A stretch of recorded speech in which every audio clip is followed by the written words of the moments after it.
Hello, everyone. Welcome to another edition of Talking Fantasy Baseball Podcast. I'm your host, Eric. Wait, what?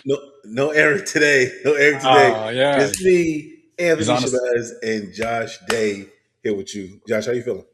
I'm feeling good. Yeah, Eric's out on assignment, and it's just you and me talking Right fantasy baseball. now, Eric is the voice of the show, so he's done this radio podcast thing for a little bit longer. So bear with us today, please. So this week's show, we're going to talk about Judge being hurt, of not of course, but unfortunate. I have him drafted him Yeah. first overall or second overall, so it is what it is. Talk some more replacements for him. We'll get into some theory around drafting players like Judge, and just how you build your teams and how you think about it in the future. We have a Believe It or Not segment where I ask Josh some questions. He'll give some overall fantasy answers on some interesting topics, and then we're gonna check in also in that segment of the positions that are the weakest this year. We'll get into that too a little bit later. So, as a reminder, we release a brand new episode every Saturday at 12 p.m. So, be sure to subscribe so you will never miss us. We're available on more podcast platforms than ever before, including all the major ones. You guys know what it is. I'll let Eric read that when he gets back. Leave us a review, give us a 5 stars. It will make it happen. We'll be right back in a minute to jump on the Judge topic. Welcome back, welcome back, welcome back. All right, we're going to get into this segment one. We want to dig into this. The biggest fantasy news, fantasy baseball news, is obviously Aaron Judge being out indefinitely. Now, they Yeah. keep saying 46 weeks, but 46 weeks is just to be checked back in. Right. He's Yeah. out indefinitely. If you draft him, you draft him one or two, you are counting on over 300 hitting, 50 home runs, 100 Yeah. RBI, 100 runs, everything. Look, he was slow this month anyway. Obviously, we know now he was playing through this. You would much rather him had already been in the IL for a month, but it is what it is. So, Josh, I want you to tell me who would you be targeting to replace him, and how are you feeling overall just about this blow to people's or the fantasy in general? Yeah, it's really rough. Like I didn't really even see this coming. Like I watched the Yankees, but like I just thought he was slumping. Yeah, I mean, this is the shocker. You can't the answer is you can't really replace him. Like I kind of view Otani and Judge as like they're almost like the equivalent of like two fantasy players. Like that's like how much points and stats they give you on a weekly basis usually. I think probably the best thing to do is just like, and I guess we can talk about this, but it's just like, because we both have shares of Judge, but it's like, you just kind of have to look at what your team is doing since draft day. And then, if you need power, you need to find someone that can supply power, Right? probably not at a Judgian pace or, No way. average, No but, way. maybe you can find you can go knock on the door of like the guy that has Eugenio Suarez who's slumping, and maybe that owner is really, Mhm. really frustrated. So you can probably Mhm. maybe pick him up for nothing. Right. Um, I Well, saw that you picked up. Actually, I did the same. You picked up Bryce Eldridge yep. Had to pick him in up. in our 10 teamer. I picked him up in the really deep 12 teamer that Eric and I co-managed. We had Judge. Yeah. So I Well, don't know. It's like, yeah, maybe you need speed, maybe you need average. It's just like you kind of have right. to reshuffle the deck a little bit, I would say. Right. And that's why I want to get into this idea. Look, I would say this. It's tough to talk about replacements. Everybody's going to talk about replacements overall, but we play in all different formats, Yeah. right? But the theory about somebody like this, right? Judge was injury prone early in his career. He's on a insane Hall of Fame streak, right? What he's doing right Yeah. now. But the idea when you get a player like this, how do you draft someone like this or plan for someone like this? He's 34 years old. Yeah. There's no way you're not drafting him, right? There's no Right. way you're not drafting a Marte or Shohei is 32. Like, you're going to draft these players regardless. But do you start to think about it and say, hey, let me get me a handcuff? Even if you generally like to go pitcher heavy and don't want to draft that many bench players, or maybe you want a bench at second or third because you feel like it's a weak position. Do you look at somebody like Judge and say, you know what, at 34, just protecting myself, I invest an earlier pick on a very solid outfielder. Obviously, you can play the wire, but some like look at our waiver wire is pretty thin, It's right? really Like thin. it's Yeah. not much there. So in a situation like that, what do? Right? You have to invest your capital on them. So what do you think about that when you talk about these players who are older but still superstars by protecting yourself with things like this in the future? I mean, it's really tough to, I think, when you're in that draft room, you got a really early pick. I think it's really tough to like forecast injury because it can, like I slip in a shower, putting on a t-shirt. I don't know, but weird stuff always seems to happen. Funny enough, Eric and I, we had, like I said, we had him in our 12 team league, and we had the second overall pick, and it was, we were chatting before we made the pick, and it was just like, oh, we should take Judge, right? Like that's so obvious. But I had like this impulse, like, you know what? Should we take Bobby Witt? Like he's much younger. Like he's not gonna hit as many home runs, but he's gonna hit for average, pretty good average. Steal a lot of base. He's gonna be doing things no matter what, barring an injury. But he seems to be pretty durable and he's younger. But I don't know. I don't know if that was the right answer. Right. Judge has been really great until he got hurt, but now we're looking at what, like a 2 month. Right. Like Two he's probably not months gonna at the minimum. at the earliest. Yeah. Like, Um, look, I'll say this. I don't think you can't predict for injury. Also, any player can get hurt. Even the Judge yeah, injury, this guy happened to Witt, right? Knock on all the wood. I've Like been I worried do think about. of it. Go ahead, sir. Otani too. No, sure. Otani Yeah, too. Like Donnie even pitching. going into this year with the pitching, you're like Yeah. concerned. Obviously, he's still been good. Oh yeah, Great pitching. But even great with his pitching. even with his hitting, like he's back up to 300, Yeah. 951 OPS, 6 stolen bases. So if you account for that, obviously it's a little down, but still he's still incredible.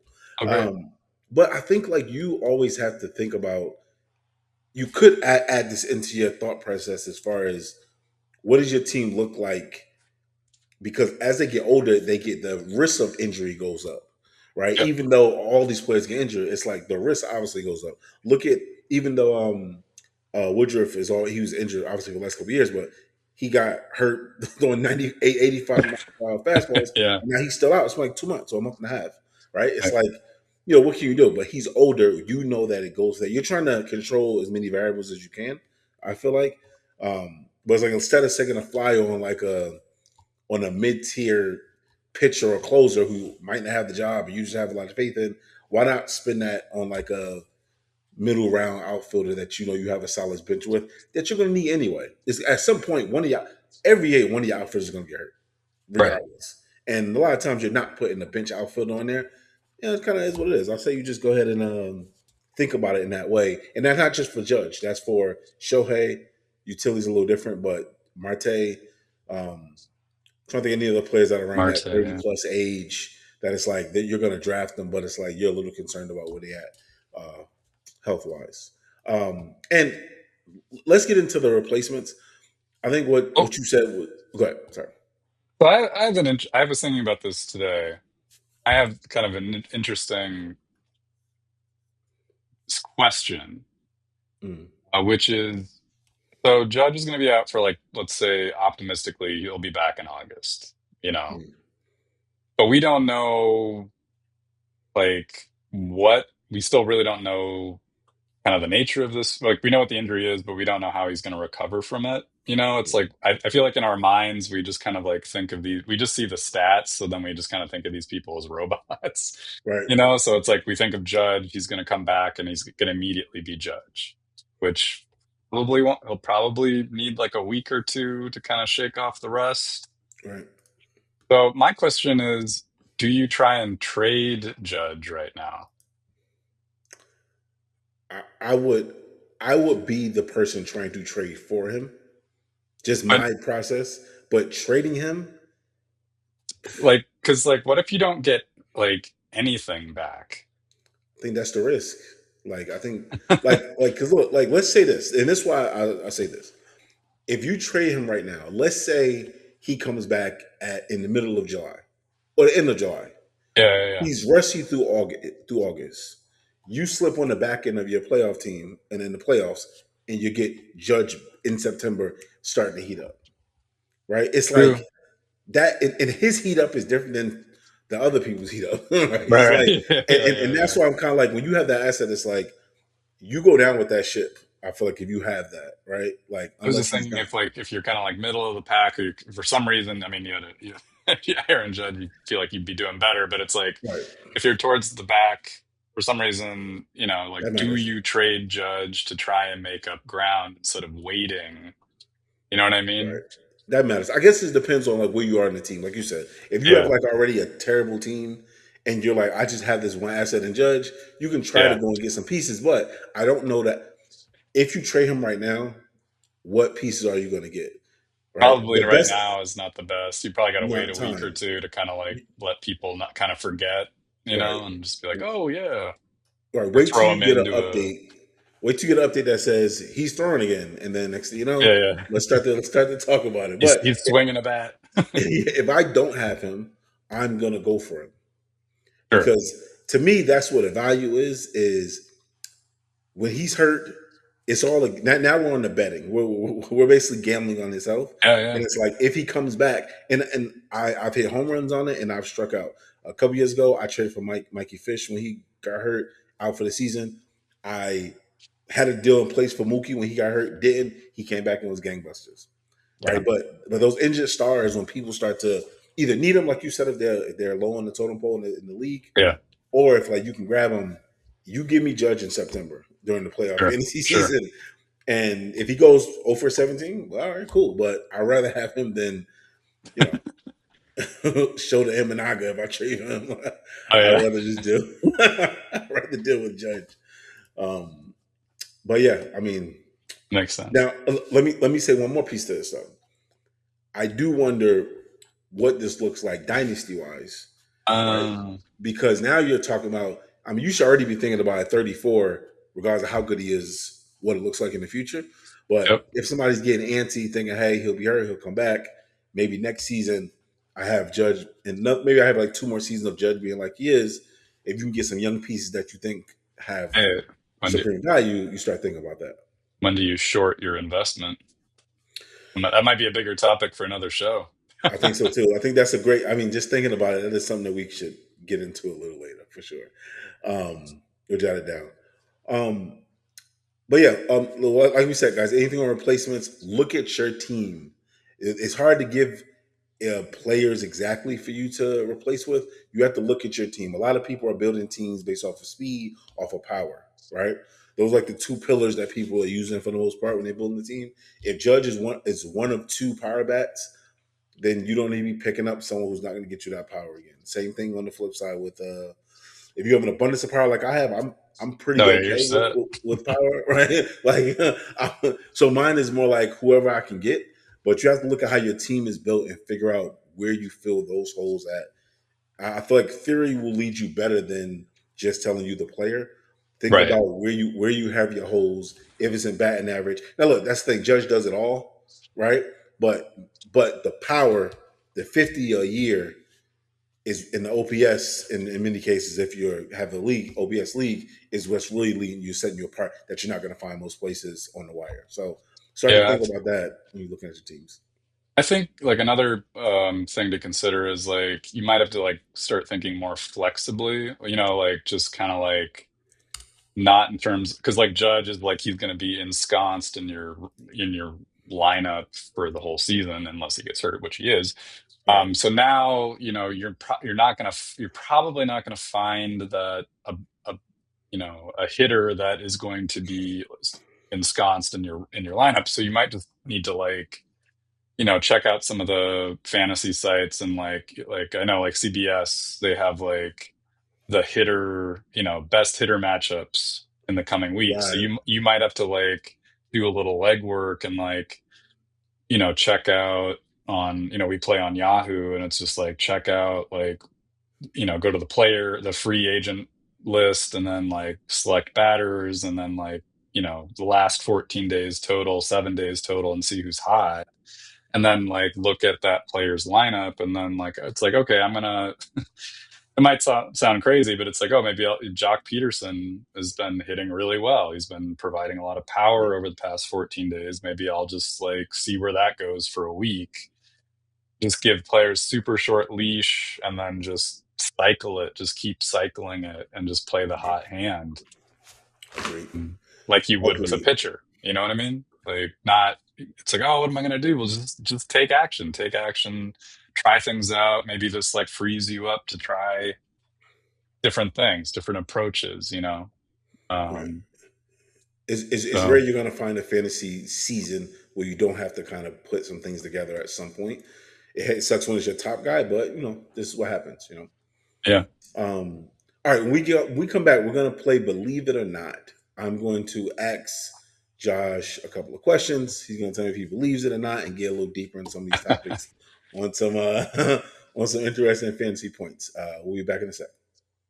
Back again, guys. Back again. Anthony Shabazz here with Josh Day. No Eric today. He shall be back next week. Hopefully, he returns feeling refreshed. Um, but we're going to get into a segment of Believe It or Not.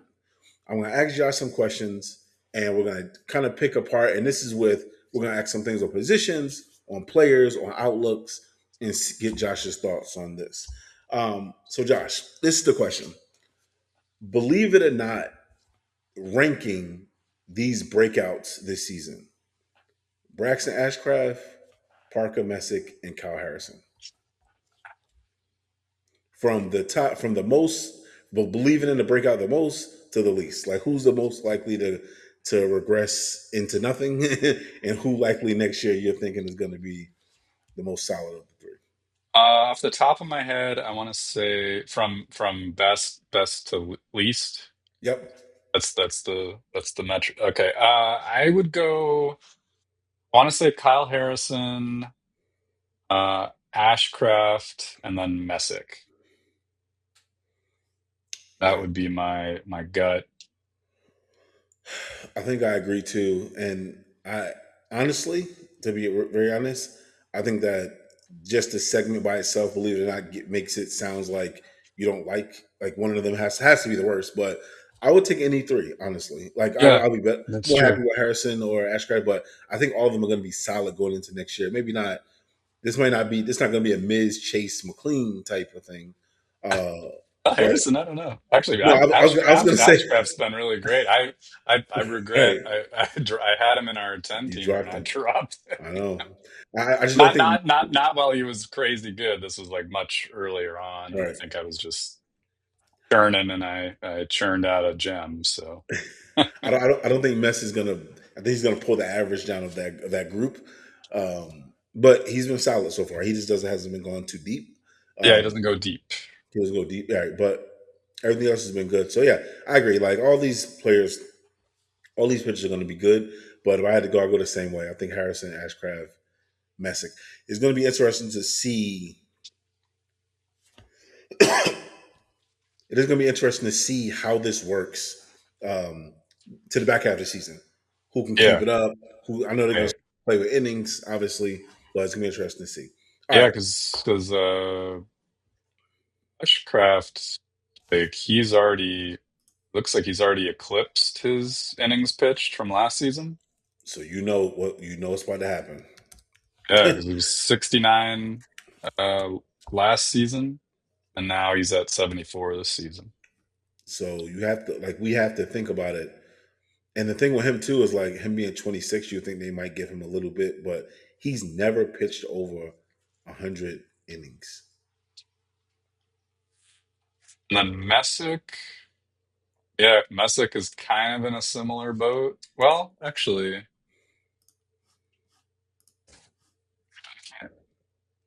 no, he's pitched more. Looks like. Yes, because I think he had a year where he went might have been the minors, but I think he went like 100 in the minors and but still, Yeah, but to your point though, last year he was well under. Well, Um, no, but it's a little oh confusing no, because he it's double A. He pitched 98 innings, and then he oh was triple A, yep, promoted, and then he pitched yeah. 40. So, So they did like it's like 140, 100, 145. So Yeah. not as big of a So jump, then it becomes a not question as like, is he now like? We'll see what happens, but will he become more valuable than one of them at the end of the season? Because maybe he will get the longer yeah. leash, even though he's not going deep in the games though. So that's an interesting Har- part in it all. Harrison didn't pitch a lot last season, but he pitched 124 in 2024. I don't know. He might.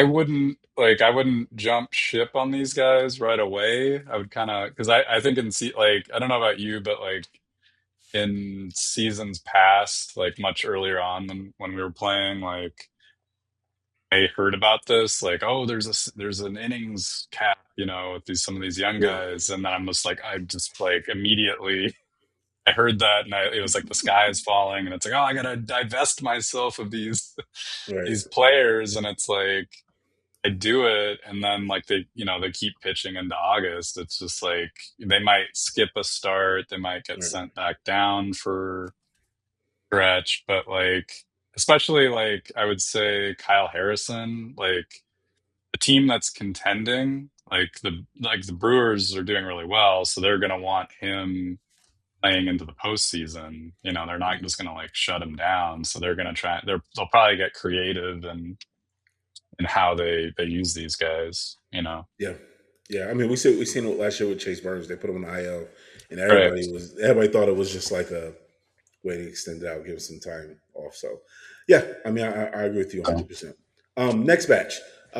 Believe it or not, in these hitter breakouts, and listen, two of them for sure are breakouts. The other one, like we can talk about, obviously. But Miguel Vargas, Jordan Walker, Sal Stewart, rank them from the most believed breakout to the least. I think I'm gonna go Jordan Walker, Val Stewart, Miguel Vargas.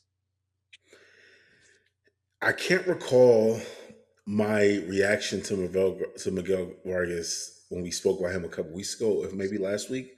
Yeah. But I mean, I can't really I can't really put him down anymore. Like he's Yeah. been looking real good. I just don't know Yeah. if I believe in it as much. That's why I keep saying I'm like, is it really a breakout? Like, do I really believe this? Being that it's him, which can happen a lot. But I think since the last pod, is that 6 home runs, 6 runs, 3 home runs, 10 RBI, 333 with 1199 I OPS. know. What can I, you say? Listen, what can you say? I What can mean, you say? I I think it's almost like I don't believe the batting average with Miguel Vargas. Like I think that's probably gonna come down. Um, I think and also the steals. I'm not sure like that hasn't Right. like the steals haven't been like if you look at his track record, they haven't like been a big part of his game. So I'm a little like I mean maybe he just has a career year and then we're Yeah. drafting him high next. I'm not saying he's Geraldo Perdomo, but I feel like every season we have these guys that are just like they just catch Right. fire all season, and then next season we're like, hey, what happened? Right. There's like some things I'm a little doubtful. I think Sal Stewart's going to hit for the most average. Mm. So in a way, I kind of feel like Jordan Walker, he doesn't have like plate discipline of Sal Stewart, but I just feel like he has the most upside, like the most like boom, Right. fantasy upside. So I think that's why I put him first overall, and then Stewart kind of seems to have the safest floor, and then Vargas. I think hold on to him or try and trade him for a top 25 player, but there's some things Yeah. I guess I feel doubtful. Right. No, I mean it is. I mean that K percentage is sticking around, and since he's the Dodgers always over 20 and up, and now it's at 16. It was 17 last year. Yeah, The BABIP was only 236. Like yeah, I don't know. I feel like any three of these, I would be okay with keeping them. Not a problem at all. I would definitely say if I got Jordan and Sal, I'm feeling like the breakout is completely real. Vargas has to prove it a little more to me, but I Yeah, feel like once he does, I'm gonna shut my mouth. What can you say? Like, I mean, you can't really say nothing now because the value he's providing right now is, I mean, this is top 3 round production, yeah, right? And I checked the other day that batting average was like two. I think it was like 218, and now that 333 that he hit this last week is now at 242. So yeah, I agree with the order, but once again, any of them, yeah. I'd be happy. believe in all of them. Exactly, exactly. Yeah, because All right. they were all one last point, but like they Mhm. were probably all just like great. Like you know, certainly Jordan Walker and Vargas were just not really on any Right, radar. So right, for sure. Picked up Like off the I wire. picked him up off a waiver. I didn't even, he wasn't even drafted in the 12. I have him in another league, but Hmm. yeah, he was undrafted, as was Yeah, Vargas. it's crazy. Yeah, gotta love it. All right, I'm gonna ask you this: coming into the season, there were two positions that everyone thought was the weakest, Yeah. and they've been helping to prove it. People have been cycling through second and third baseman, but so far this season, which position do you believe to be the weakest as far as production wise, second base or third base? Because a lot coming into is about third base being the weakest. Grab Manny, grab Yeah, he's been a disappointment grab up until right, like a and week then ago. right, and then you go second base. Yeah. Tatis gets eligible, right? Sal gets eligible, which has been great. Tatis has Zana. not been great. So it's like, so which position have you think so far has been the weakest? The second or third? I'll read off a couple of seconds for you real All quick. right. Okay. All right. Terrain, Tatis, Chisholm, Marte, Stewart, Honyer, Weatherholt, Lowe, Albies, Edwards. Now, this is the interesting part. We get to these third base names because you hear those names and you would think automatically that it's been second base, Yeah, but I already have my answer. Ramirez, Caminero, Read it, please. Ramirez, Caminero, Chisholm, Stewart, Machado, Garcia, Riley, McGonigal, Vargas, Bochette. I mean, no, third base for sure has been. I know this because I'm in a dilemma with one of my teams where actually I have Vargas and I have Eugenio Suarez. Mm, And Suarez has just been like just awful. kind of useless, kind of dead wood. So I was like, is it worth keeping him around during these like because it's either the highs are so high, the lows are just like what are we doing here? Right. So I've just been like it's like I've been just like looking at options to because Vargas is actually first base and third base, so I could plug him at uh, third, but it's just like the replacements are just I cannot find another good third baseman to plug in Yeah. there. Yeah, I agree. Nothing has been good there. I think because J Ram is such a star, fantasy wise, and such a stalwart. Like Yeah, even if you believe in Marte, coming to the season, regardless, he's not J Ram. Well, how we view J Ram, right? And I think that probably held it up. People had high hopes of Caminero, I think Jack. Caminero's been okay. Yeah, I'm just saying how people thought about the Oh position in yeah, yeah, yeah, general. yeah. How Sure, you'd be saying, oh, sure. well, like the second I base, get don't you. worry about it. Yeah, But yeah, Albies yeah. had if you're in a roto league or you're in Albies had a month or where it was just he was on fire, right? Like I feel we like haven't had a lot of that's his story. That I've never really had any shares of Albies, but I feel like that's yeah. like kind of like as an outside looking in, I feel like that's like his MO is like he's great for 1 month and then he's doesn't He's do a great anything. interviewer. He's a great interviewer. He interviews, Yeah, first comes yeah, in, it's all yeah. good. It's all about perception, man. Right. But like you look at the rest of them, and you look at Manny, right? Yeah, Garcia Miguel hasn't been where you thought he right. was. Yeah, yeah. Austin is now dropped to seventh in the order. No, yes, Like, he it's just in the Vargas seven wasn't even thought of. We were more talking about Bregman was up there. Ishak Bregman. Yeah, Brady's who thought about him. So yeah, like it hasn't been it's been a very weak position, and a lot of people have been just going turnstile, because of it. So kind of is what it is. All right, next question: do you believe, or believe it or not, will Ben Rice finish the season as a top 5 fantasy player? I want to say yes, but I think I will take no. Mm, I I don't know. I mean, a lot of I feel like a lot of responsibility has now been foisted upon him with the captain down. right, right, right. Um, I think, you know what? I believe in Rice. This isn't me saying he's going to, completely be useless. I guess I'm just like I'm really hedging here, but I I mean, I don't know, man. That ISO is like it all looks really great. So Mhm. It's really everything on his profile looks he's incredible. walking. He's not striking out crazy. So yeah, I don't know. I mean, I'm looking at his. I think he can definitely get close to 20 more homers. Would you say? Do you think he's going to hit 40? I think he might. Like the thing with Ben is this, right? The I mean, it's a maybe. it's a reason why we don't have a lot of top tier fancy catchers that keep on doing it all the time. I like the in real life the position is taxing, right? And like we haven't seen this from him before. Like maybe this is just him. Like you said, the numbers always have said he's supposed to be this good. Like to be walking how he is, the K rate is where it is. It's like man, like nothing about this tells you that is gonna come back down. As a matter of fact, the K rate was better last year at Yeah, 18%, right?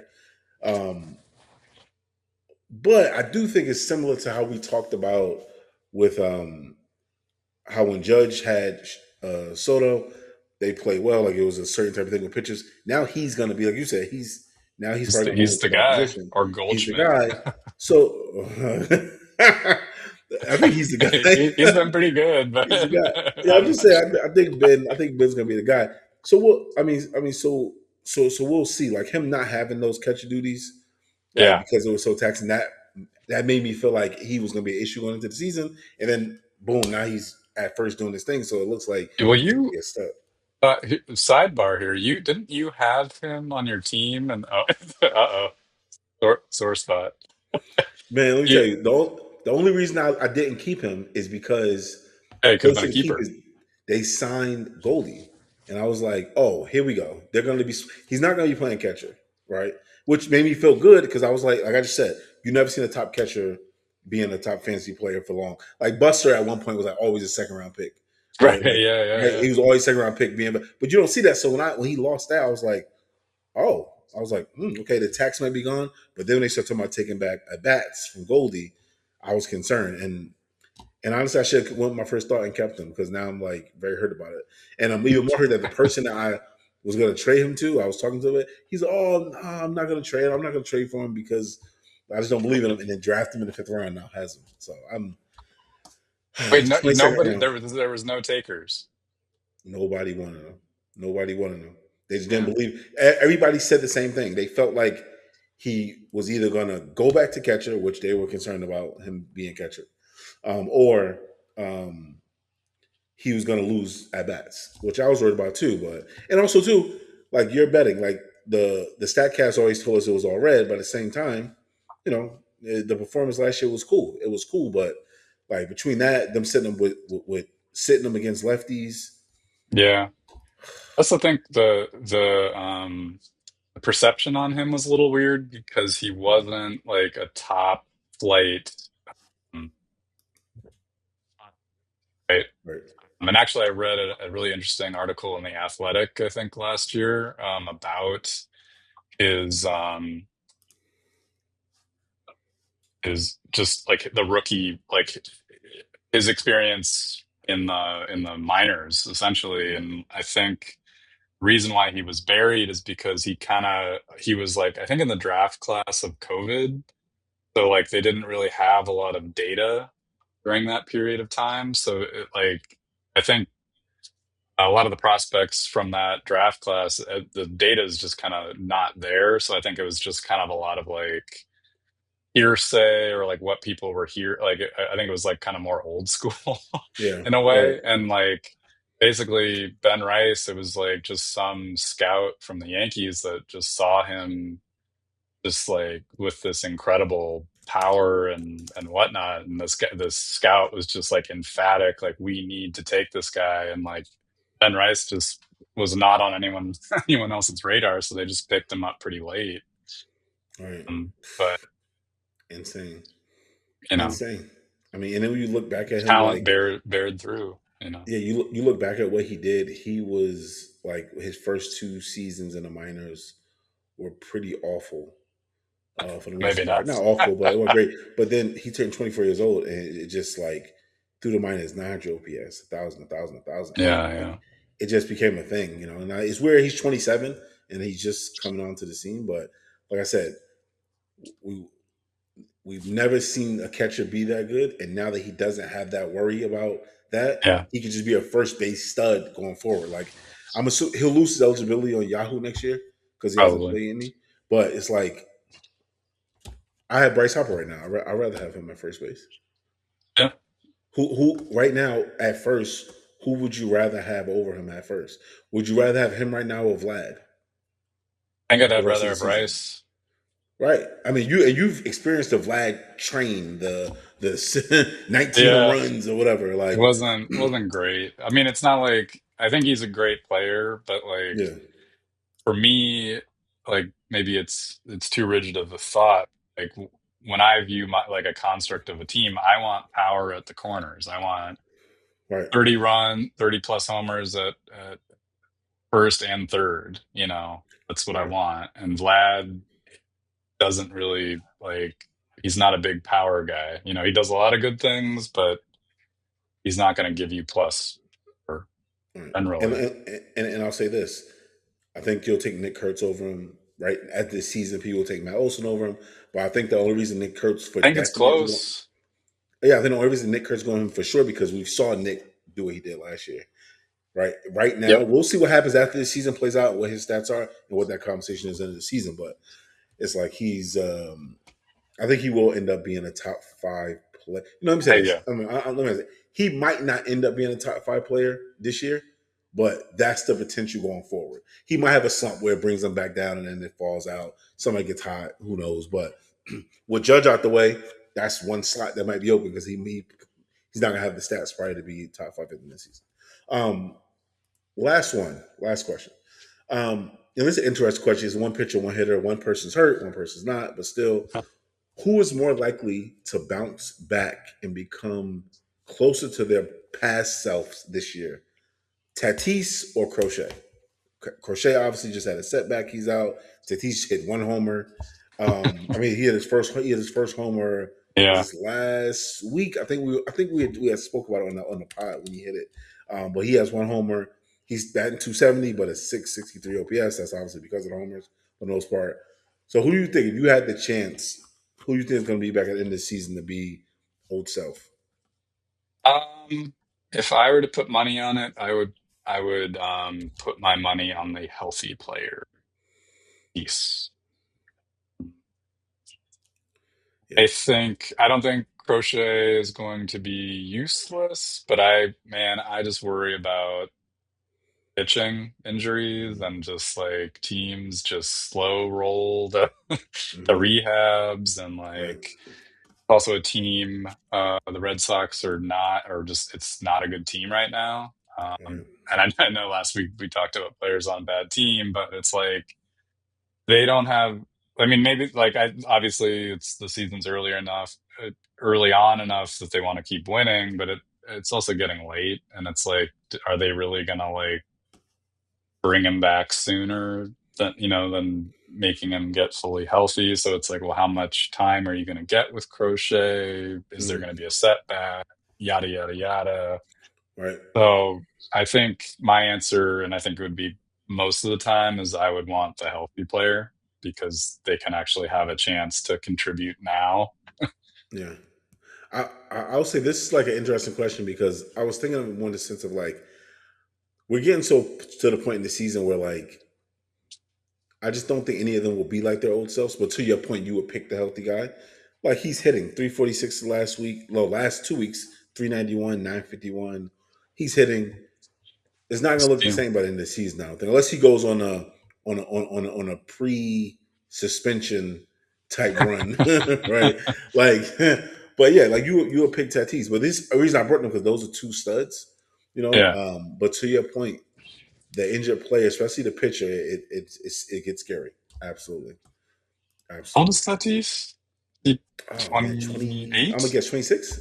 Oh, you think 28? I think he's I, late I, 20s. I said Could be 26. Let wrong. me when you see it. 27? 27. Yep, 1999? 27. Yep, 27. Yep. All right. I Wow. think that. I think he Man, might be I think there's more to this draft, keeper capital. When do you short your investments? absolutely. Because it's like I think Tatis would be an interesting Absolutely. player to bring into Absolutely. that discussion. Because I do think last thing I was saying on this is that a lot of people still probably keeps that 42 home run season in mind if you don't take into account the pre-suspension. But if you look at everything else, it's been 25, 25, Yep, 21, 22. So that's what it is. Like that's what he's it a is. 25 homer guy to 30 stolen bases, which is great, obviously, but still it's not 42 and 25. No. What do you have before? All right, when we get back, we're gonna tell you guys what we're looking forward to. And I have like another way I want to go about it. Not what I'm looking forward to, but just some words of advice for people. All right, So I be like back it. in a sec, guys. We're back, we're back, we're back. And look, this is what we want to do. We're going to give you our final thoughts, let you know what we're looking forward to this coming week. Um, so, Josh, I'll let you go first. Tell them what you're looking forward to this coming week in fantasy baseball. Yeah, I like to keep tabs on young prospects because we play in a lot of keeper leagues. And one keeper I had, he was kind of like positioned as like this can't miss keeper, and that's Jackson Holiday. I mean, I had him in a number of leagues, and he just did not take off like, say, a Corbin Carroll or I think like Acuna, Tatis, like they all just kind of like hit the ground running. Um, So yeah, I think I don't know. I think I might have traded him in one league, and in one league I just didn't keep him. So yeah, now he's back playing with the Orioles. I think he had that hamate bone injury. And over the past week, he's been kind of doing things that we kind of want him to do. He was stealing bases, he was hitting home runs. It seems like his ISO is up. The one thing excuse me, the one thing I'll say that's a little disconcerting is that he's not playing every day. Um, so I guess I'm just looking forward to seeing more data on him to see if he's taking a step forward and if he's going to be playing more. So yeah, I don't know.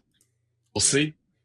He was an absolute. I mean, in our league, remember, it was just a free. People loved him Yeah. so much, Yep. so much, trading away top 20 players to get him in our keeper league, which was insane. But yeah, we'll see. We'll see what happens. We'll see. Nothing. But Look, I don't have anything honestly I want to speak about looking forward to, but I want to say this. This is an interesting part of the season. I get this almost every year, and I feel it right now. So when you start to think, look forward at your team, some people become buyers and sellers in keeper leagues. Some people just stop playing. Guys, there is a long time away before the end of the season. Try to stay positive and try to play some things together. You don't know what's going to happen with other teams, injuries, people have slumps of themselves. Even good teams run into another good team and they might get blanked or they might just have a big fall off and you slip into the playoffs and your team gets hot. Please keep at it. Keep trying to build your team. Keep trying to make your team better. If you get injuries, try to fill your holes and start to think about what's going to happen post All Star break with your team, and don't give up because a lot of times I see like somebody might try. In our league, sometimes it's a little easier because we're trading ready for assets in the future. But even then, sometimes you look at your team and people going to the consolation brackets on fire, and if you had yeah. just kept with it, you would have been fine going into the playoffs. So that's it for us, guys. We're gonna wrap it up right there. Eric will be back next week. Thank you for bearing with us. He'll be back. You'll hear that great voice kind of talking to us through the podcast. And we'll handle it. So Anthony Shabazz, Josh Day out. Catch you guys next time. See ya.